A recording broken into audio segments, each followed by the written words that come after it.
Today on the MrMaple Show podcast, it's the December Collector's Corner special with Matt and Tim.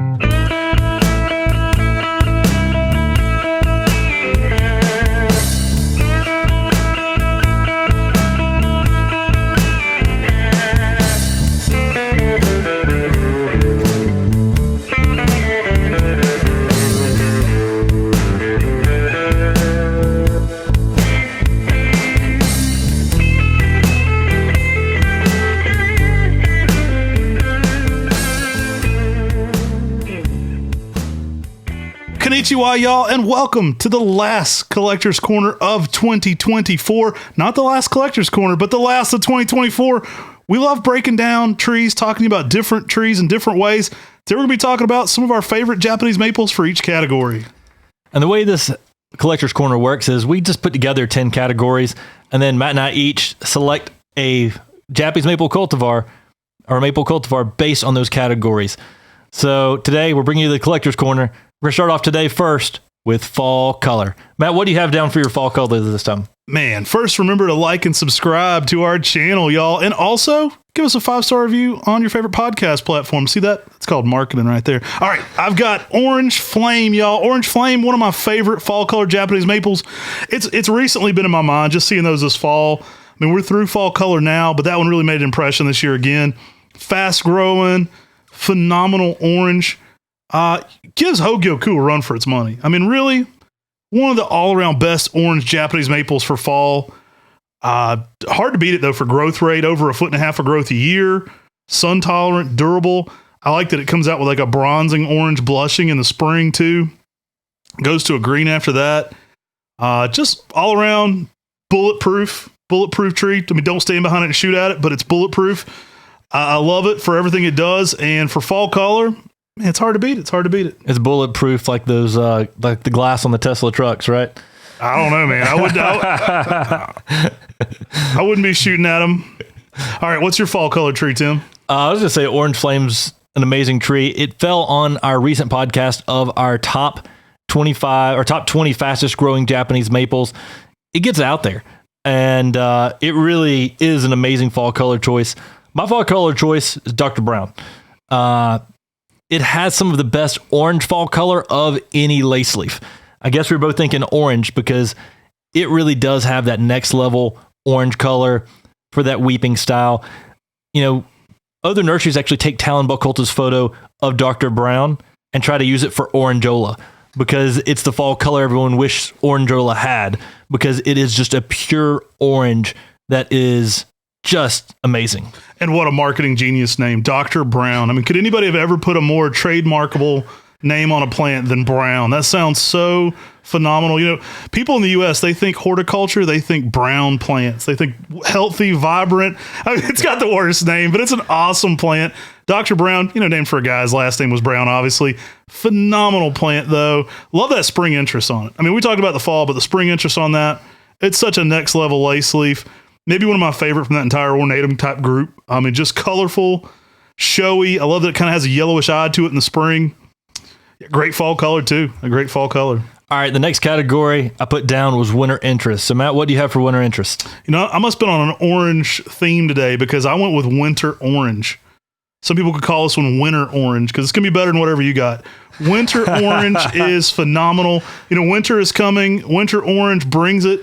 It is one of those trees that is just next level in the winter garden, guys. I mean, you compare this with any of the other coral barks, and it just does its thing. I love that it is so true to what you want it to be. Like, it truly is an orange. Like, it's not winter red that's pretending to be orange. Like, a lot of times when people call plants orange, you know, they'll be like, this is an orange plant. You look at it, you're like, that's a red. Come on. Like, you'll even see a lot in Japanese plants like Benny on things that are orange. This one truly has orange bark. So, I mean, it's so next level for a winter interest plant. Fast growing, works on 6 through 9, durable. I've just been so impressed with winter orange. And again, I just like that it is what it's supposed to be. I mean, it is orange. And it is as orange as you've ever seen on a winter interest Japanese maple. That orange bark just stands out in the landscape. You know, with these winter interest types, give them a backdrop. It makes them show off a little bit easier than if you just have them out in the landscape. You know, a building backdrop or an evergreen in the backdrop, is going to really make this tree shine. Winter orange, though, awesome selection. I went with an oldie but a goodie. I went with Sengokaku. And Sengokaku is what people think of when they think of a coral bark Japanese maple. We've seen a lot of these recently, and I was, while this is the winter interest category, I was thinking about this in fall color because we just saw it at Gibbs Gardens. How about that video? That video is blowing up right now. Yeah, I mean, if you haven't seen that video, the first part 1 and part 2, you're going to have to go check those out for Gibbs Gardens. Sengokaku was just lighting up the landscape with yellow. And then we went to the South Carolina Botanical Gardens, and it was lighting up there as well.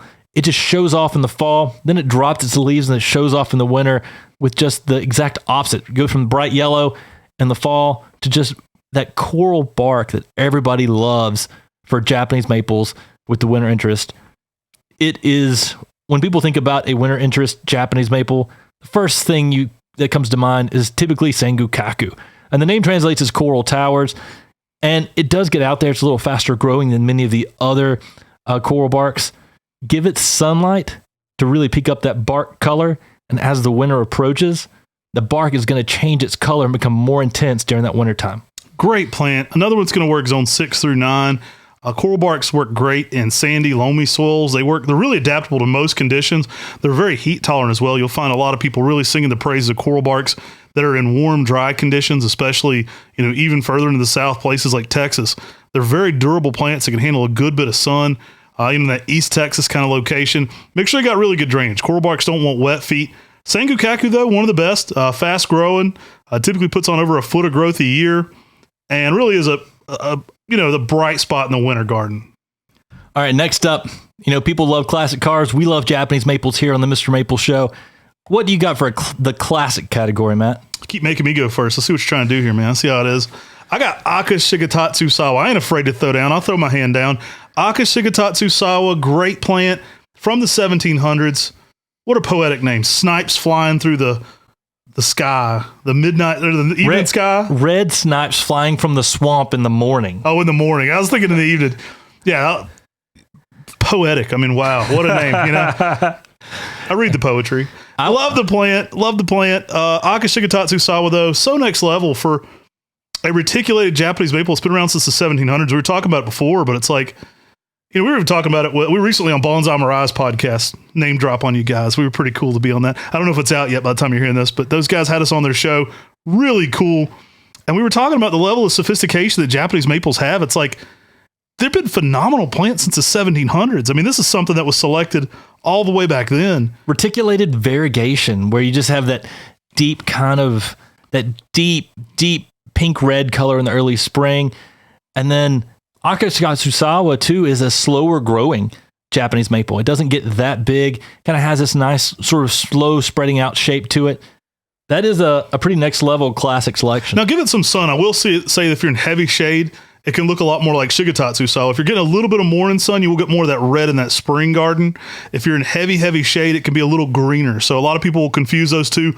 Giving it a little bit of morning sunlight will actually pick up that red, that Aka part. All right, for my classic selection, I went with Koto no Ito. The name sometimes translates as Japanese harp string. And this is a mid-sized Japanese maple, 8 to 10 feet in height. And it has some of the most string-like foliage of any of the Japanese maples. New growth in the summer, though, will be a little bit wider.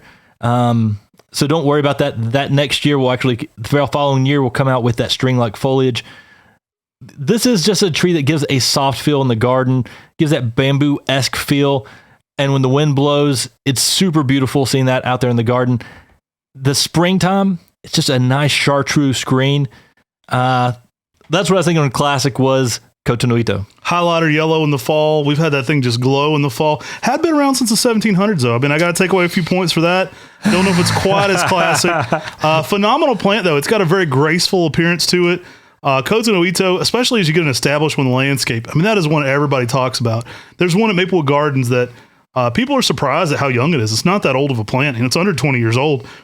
People are just enamored with that thing, especially when you see one that's 15, 16 years old like that. Really a interesting piece in the garden, especially even at that age. It's the texture that gives out there in the garden. That string-like foliage means you can actually look in and see the branching and see the structure of the tree, but also the leaves are so prominent because they're string-like on the tree as well. It contrasts so well at Maplewood Gardens with the lace leaves and then the larger leaf Japanese maples around that it just ties everything together very well. Ties the whole room together. That one has that graceful appearance too. Like, I love winter lobulums for how they kind of bring that Asian gardening feel. Like, this one's a little more stringy than most bamboo, so you don't really confuse it with bamboo like a lot of the other lunar lobulums. But man, does it have that like relaxing quality to it. I mean, it just has something about it. It feels like wind chimes in the garden. So if you're keeping track at home, that's 3-0, Matt. It's probably starting to feel a lot like basketball back in the day here, little brother, isn't it? Because you're getting destroyed 3-0. Now we're up to slow growing. I didn't know this was a competition. It's I thought always this was a just a competition. discussion. It's always a competition. We're brothers. Slow growing Japanese maple. What you got? I got red filigree lace. Oh man, that's a pretty good one. Red filigree lace, the slowest growing, one of the slowest growing lace leaves. It has some of the finest leaves of any of the Japanese maples. And it fits so well in people's gardens because it stays really small. Excellent for containers, holds its color really well, even in deep shade. This was a selection that was, had all this drama behind it. You have to go check out our Veritrees podcast where we go through and discuss everything we learned about going through JD Veritrees' work and all the drama behind red filigree lace and the red filigree lace saga. It is a next level lace leaf, but it stays really small typically. I mean, we've got some monsters at Buckholz. I think we have one of the biggest ones you'll ever see in the world at Buckholz. But I mean, typically 3x3 on that one's not unexpected in a 10-year period. It's nice and dense, making it one of the greatest container plants you can grow. That really dissected thin foliage. You would think it's a delicate plant because of that, but it's really not. It's durable, can handle a good bit of sun. Tim was mentioning it, but you got to say it again. It's probably the best red for holding the red in the shade. Like, it actually is red in heavy shade. And again, that size and that factor about holding its color makes it great for container gardening. I mean, that makes it kind of the quintessential maple. Hard to photograph it, though. It's actually hard to kind of, you must have to put your hand behind this one or have something with it to show how intricate that foliage is. I mean, it's so delicate, so interesting looking, so thinly dissected. A lot of times it can almost get lost in your photography unless you got a really good camera. And that's one of the reasons I like planting a light colored sedum or something like that underneath it to give good color contrast with the leaves, with that darker leaf, because that'll really help give you some contrast so you can really appreciate how awesome this tree is if it's out in the landscape. Containers, though, it's easy to bring it up on the porch and sort of expand your garden. Red filigree lace, to me, slow growing, that's my pick. Man, little brother, I think you finally put some points on the board on me on this one. I don't know. That was a pretty good choice. I went with Incognito. Pretty good plan as well. One we don't talk about a ton, so I want to bring it up. Not the slowest tree, but a fun, smaller growing plant. I absolutely love this one. Could remind me of the Shishigashira family, could remind me of the Makawa family. It's interesting. I like that it kind of reminds me of some of the things I like about Angel the Prince. It kind of reminds me of some of the things I like about Makawa. I just like the plant. It's got a great texture to it.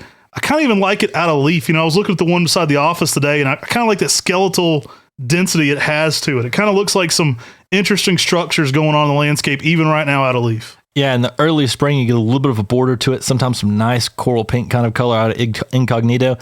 But that tightly layering habit on that new growth is really attractive, draws me in for sure. It kind of has that Teroyama-like vibe where it kind of fits in the Makawa family, kind of fits in like a Shishigashira-like family. It's a next level slow growing tree. Not as slow growing as red filigree lace though, but it definitely fits in a lot of people's landscapes. And the twisting leaf on it is pretty awesome as well. Yeah, really cool. Incognito. We bring it back frequently. I think it's another great one for container gardening. I think it's going to be a fun one to pair with Kurnagishi a lot. We offer that a lot as well. Kurnagishi and Incognito kind of make a fun tandem there. Just a great plant, though. I think it's going to continue to grow in popularity. We try to offer it frequently a lot, too. All right, next up, we've got most anticipated. What do you got, Matt? All right, you're calling hand quick here. I'll show you what I got. I got Mai Kunishiki. I think Mai Kunishiki, one of the most anticipated ones. I'm a big fan of this one. Probably the entire reason I bought Buckholz Nursery was just to obtain this plant. I was like a hard no for me.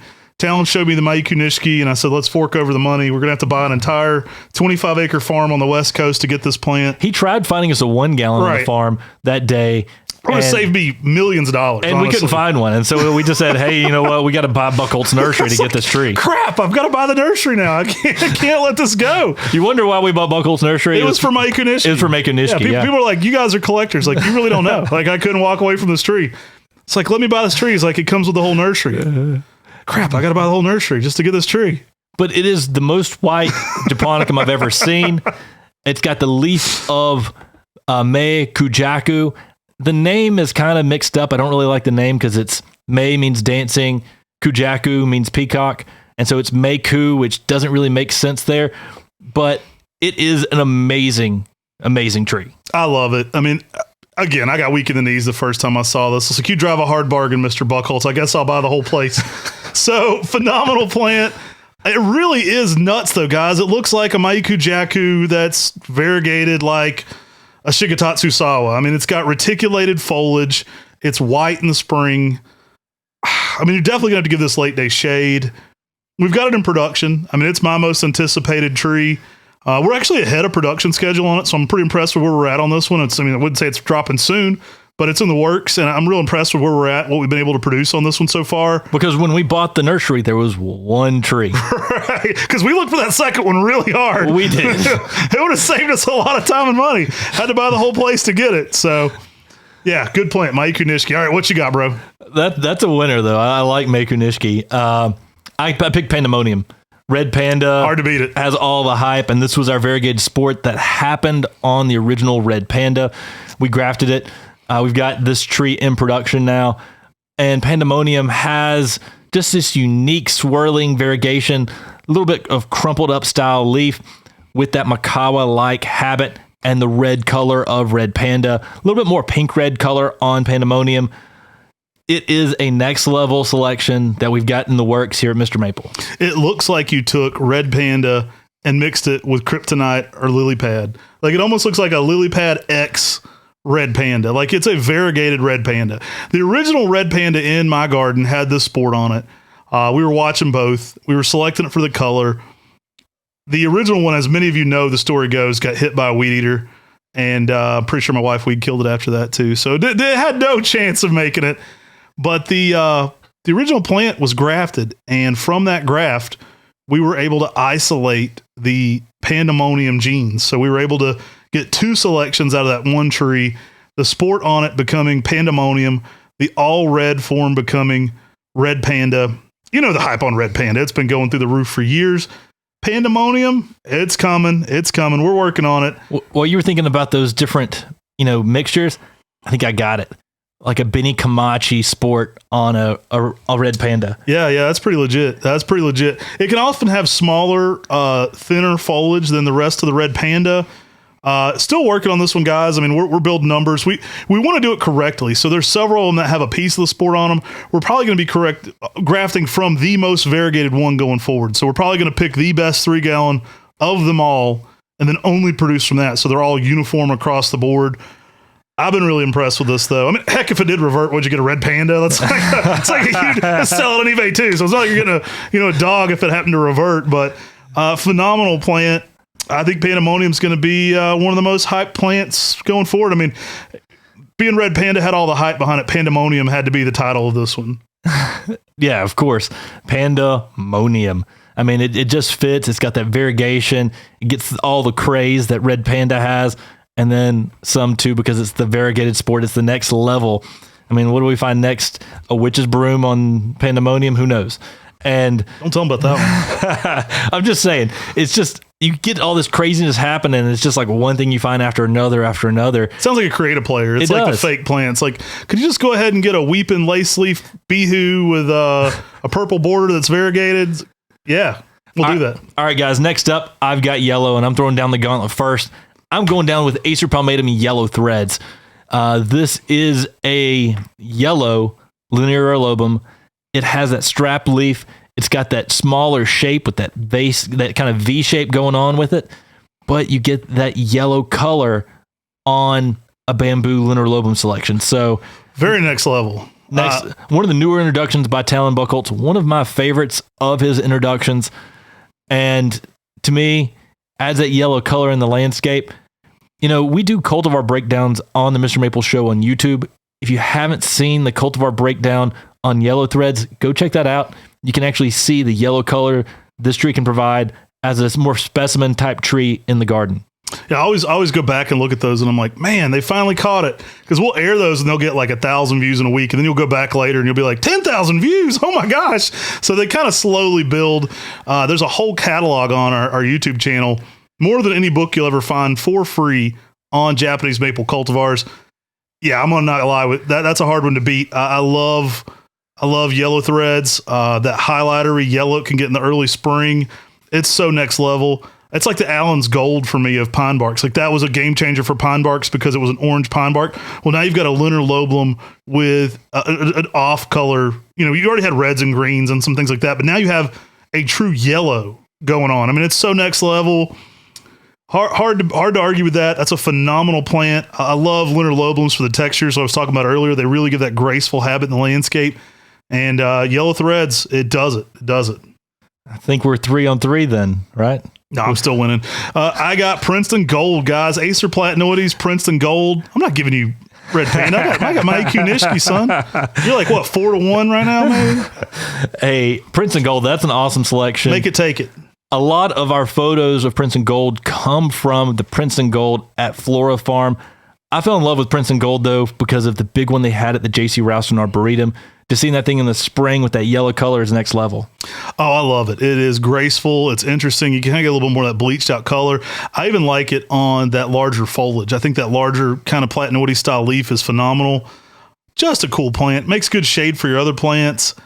It's been growing on me this year. It's one that's been hard on my mind a lot since we kind of shot some stuff with that one. I need to go back and do a full cultivar breakdown with that one. I absolutely love that plant. Yeah, Princeton Gold, that's my pick for yellow right now. No yellow dances out of leaf. It's out of leaf. I'll skip on the yellow dance.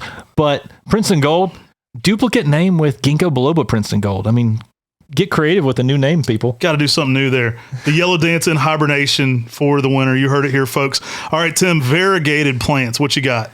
I'm dropping Sister Ghost, an amazing selection from the Ghost series. Got that strong reticulated variegation. Has a really nice serrated leaf to it. Very, very stark contrast in the spring between the creamy green leaves and then the rich green veins. It is next level when it comes to a reticulated variegation. A nice grower out in the landscape, makes a good specimen in the garden fairly easily. And to me, it's one of the best of those white colors on the Ghost types. Not too long ago, we did a underrated, and Sister Ghost could easily be on that one. I don't know if that was on that podcast. I don't think it made it. But man, underrated. That one's underrated. Phenomenal plant. Great one in the Ghost series there. You really can't go wrong with any of them in the Ghost series. Absolutely good grower, so it gets out there. Give it some late day shade for its best colors long into the season. But Sister Ghost, pretty next level. And you get some good yellows in the fall. It is an awesome reticulated Japanese maple. Morning sun, afternoon shade, really for the best colors and to hold that reticulation long throughout the season. But I mean, we were seeing the reticulation here in Western North Carolina in the summer with Sister Ghost and in the fall. So, it's hard to get a reticulated style that you see that such prominent veins all throughout each and every season. And Sister Ghost does it and does it well. That's a good one. I'm going to go ahead and see and raise you Celebration. Oh. Talon says maybe one of his best introductions of all time. So does Guy Merlot. Hard to argue with those kind of legends in the game. Kind of backs up what I'm saying here a little bit. Celebration, maybe Talon's best introduction ever. I mean, according to him, it is basically a pink purple ghost. It's a neon pink spring color. Phenomenal colorations to it. Reticulated new ghost. Absolutely love it. Seedling from Amber Ghost, so you get all that crazy coloration going on. The growth rate, great on it. Typically about 6 to 7 foot in that 10-year period. But spring colors, hard to beat it for what it does in the spring. It truly distinguishes itself from the rest of the Ghost series, and I think it really stands apart from even things like Purple Ghost and like what it can do. I mean, Celebration, there's nothing else in the trade currently quite like those colors. I like some of those sister seedlings that we're starting to evaluate at the Buckholtz Nursery. Oh, yeah. That could have been anticipated. I almost threw some of those. It's like a little too early. A little too early to drop that. They got some colors that remind me of Celebration, but some different shades. We were able to get into a block of seedlings that Talon's been evaluating for over 30 years. Many of them sister seedlings to the original Ghost series. And Celebration. And we've grafted probably 40 something selections of this to evaluate. There may be, who knows? All right, we're getting too much good stuff. We're letting people know too much of the secrets here. Too much. What's your best Toadstool Kiyohime type? So a lot of people aren't going to expect this one. This one's like the Spanish Inquisition. It's coming out of nowhere. You will not expect this one for a Toadstool Kiyohime style. Dropping Green Twinkles. Whoo, Green Twinkle. Green Twinkle? Green Twinkle, according to Town Green Buckles. Twinkie. This one's great. This one kind of has that Toadstool type shape to it. Now, it actually looks a little bit more like a lace leaf. If you get in there and look at it close, I mean, I'll have to talk to Talon. It was a seedling from my understanding, but it almost looks like a broom the way it grows. It almost looks like a broom on something like Cereus because you get the red fall color, but you have the small, almost lace leaf style leaves that are like shortened up. But it really Matt's a Murray like. I mean, it's like you've got the small compact form of something like a Shiguri Bato or something. Yeah, but it almost feels like you took a Cereus times Kiyohime. Like in a way. There's definitely something of that going on with Green Twinkle. Great container plant. For toadstools, it makes that little dome over top of a planter just perfectly.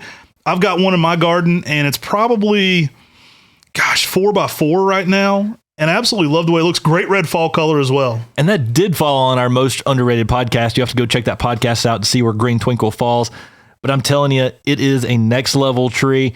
It fits in small spaces because it has that ball shape, and it will add that twinkle to your garden. All right, guys, on your Toadstool Kiyohime type, I'm going with Capersi Dwarf. Capersi Dwarf, I mean, it makes a flat tabletop out there in the garden. And so it's just low and it spreads out with a very strong horizontal shape. If this is a selection that, if you have a low graft, it could be 1.5 feet to 2 feet tall by 6 to 7 foot wide. And it just stays low and flat. Distinguishes itself from the other types like Kiyohime or Murasaki Kiyohime that'd be a little bit taller in the garden. It is one of the ones that just has a unique shape, and that's the reason why I love Capersi Dwarf. I would even say the border on Capersi Dwarf is a little more pink red than purple, so it stands out even in that regard from things like Kiyohime and Murasaki Kiyohime. You can get a little bit of a yellowish eye, especially if you're giving it more sunlight. Small foliage, very popular for bonsai for that reason. Great plant all around. I mean, get another one that looks great in a container. These toadstool ones, you can kind of put them on a big planter and just kind of let them top it off all on their own. A lot of times back when Tim and I used to do trade shows, we would take Kiyohime and Capersi Dwarf and just put them in like big 3 gallons and plant them in like patio planters. Put a little bit of sedum around them, and you just got a finished garden right there. People would buy those. We would deliver those to homes all over the United States, or really in the southern United States. So we were doing garden shows. That was the only bad part about those. I could never fit them in their car in those planters. So I always had to, after the show, I had to be driving it out to somebody's home in the middle of Columbia, South Carolina or somewhere. But they were good sellers. People loved Capersi Dwarf as a patio planter topper. So great choice. And I like it too for if you're planting it near like a foundation of a home, you basically get more of a half moon rather than that full circle that it will do out by itself. But if you put it underneath a window, it's never going to get above your windows. It's never going to block your window, but can give you some unique interest close to your house in the garden. Guys, if you're playing along, let us know the answer to your questions in the chat below. Even after the video is over, we'd love to hear your answers to some of these in the comments below the YouTube video. All right, y'all. Next up, we've got best pairing. I'm going to drop mine first. I'm going to start with Summer Gold, and I'm going to drop Fire Glow. We've got a 6 to 8 foot yellow that can, once established, can handle the sunlight, really shines out there in the garden. And then we'll bring that extra shine with Fire Glow, because if you plant it with morning sun or afternoon shade, the sunlight coming through it makes the backside of the leaf glow. And that's where it gets the name of Fire Glow. That's going to be in that 10-foot size in 10 years. And so the two make a good mid-size pairing for most people's gardens. They can pair those in the garden because neither tree gets really that big, but you have stark contrast between the yellow foliage and the yellow leaves of Summer Gold and the red leaves of Fire Glow. And the two pairing make an excellent combo in any garden. It's hard to beat Fire Glow and Summer Gold. Both are phenomenal. I mean, I'm checking with their judges right now, and they're taking points off for originality, though. It's kind of like when you watch a dunk off now. You just can't dunk from the free throw line. It's been done. I mean, it's still a free throw line dunk. Like Michael Jordan did the free throw line dunk. It's still like one of the best dunks you can do. But we've seen it, bro. We've seen it. You got to pair with Summer Gold, man. Summer Gold, next level yellow in the garden, brings out all the other colors in the garden. And when you pair that with the red of Fire Glow, even though it's a classic, those two are just bombastic against each other. Oh, great pairing, though. I got to give it to you. But I'm going to say we've seen that pairing. I've got something new for you, something fresh. This is the Rock the Baby Between the Legs 360 from the 3-point line. I got Sunny and Bronze Age. So good new Shirosoloms. 2 Shirosoloms you don't see a lot. Bronze Age, Talon's wife's favorite tree. Sunny, one of our best growing new Shirosoloms. Comes out bold orange, goes to a yellow after that. The Bronze Age comes out more red, goes to a greener growth with red new growth. I think the two of them together kind of really flex a little bit. They show you everything you can get from Shirosolidum, especially some of the newer hybrids. And then in the fall, you get reds out of Sunny, and then you get the yellows out of Bronze Age. That's a pretty good pairing, especially for Acer Shirosolidums. I mean, you don't have a lot of diversity in Acer Shirosolidum, and those two really start to show some of the gambit of what you can get out of them between the orange spring color that Sunny does and then the yellow right after. Those are pretty good. I still like my pick of Summer Gold and Fire Glow better, but I like where you're going. You're throwing in that yellow in there that I like. Free throw line dunk's still amazing, but there's some flashier things out there now, is all I'm saying. All right, guys, that's our podcast for today, but we've got one more category for you. If you haven't already, make sure to go and subscribe to us on our YouTube channel. It's Mr. Maple Show on YouTube, 7 days a week content. If you're listening to us on an audio platform, or even if you're a YouTuber, go find us on your favorite podcast platform. Give us a 5-star review. That'll help other people see our show. If you like shows about Japanese maples, nobody's giving it to you like MrMaple.com. So we'd appreciate your support there and sharing our videos or shopping with us on Mr. Maple. Now, last question here for you, Tim. What's your best present for Mr. Maple for Christmas? Well, best present from Mr. Maple for Christmas, I'm going to go with a Mr. Maple gift card. And since I already saw your answer, I'm going to say, and a red panda. I'm going to go with 2 gift cards so you can buy the red panda plus a hat, so some merch. So I'm going to go with enough money on the gift card to get the red panda. So 2 gift cards plus a hat. So just a little extra something there. I'll throw in a shirt. Sorry, I already said merch. We can't accept your answer. Guys, we really appreciate you listening to our podcast. I hope you have as much fun with these as Tim and I do recording them. We give 7 days a week content like I was talking about. And our podcast, we've been doing them for a while, guys. We're up to almost 200, I think. It's crazy how many podcasts we've put out. There's a lot of great information, a lot of things that we wish we could find when we're learning about Japanese maples. So feel free to go back, check out our entire podcast catalog. There's a lot of great ways to learn about Japanese maples. We talk about breeding with Sue Weegriff. We talk about just amazing interviews with people. Interviews with Tom Cox. I mean, the late, great Tom Cox. I'd love to be able to interview him again, but I'm so glad we captured that moment with him. So go back and check some of those out. There's some really ones that are really special to me. And I think you're going to love, kind of just going through everything we've done there. And on those gift cards, I just want to mention one thing about those gift cards. Our gift cards, when you purchase them on MrMaple.com, they're emailed directly to your email. So you can print those out. You can take them to your office parties. You can take them as those white elephant gifts. And people are always wanting a Mr. Maple gift card. They'll be fighting for it. You can get them in different levels from, low levels to much higher levels on the gift card. And all that is emailed directly to your inbox immediately. So if you're waiting till the last second for a great gift idea, Mr. Maple gift card is an easy thing that seems really well thought out, and you can get it quickly, and then you can print it off, take it to a party, and then people will be fighting for that gift card. Now, some of those higher level gift cards, some of the more expensive gift cards, they're a great way to donate to your favorite botanical garden. So if you see a garden out there and you're like, I love this place, but I'd really like to see a little bit more pizzazz. I'd like to see a few more Japanese maples. I'd like to see some native azaleas and some ginkgos.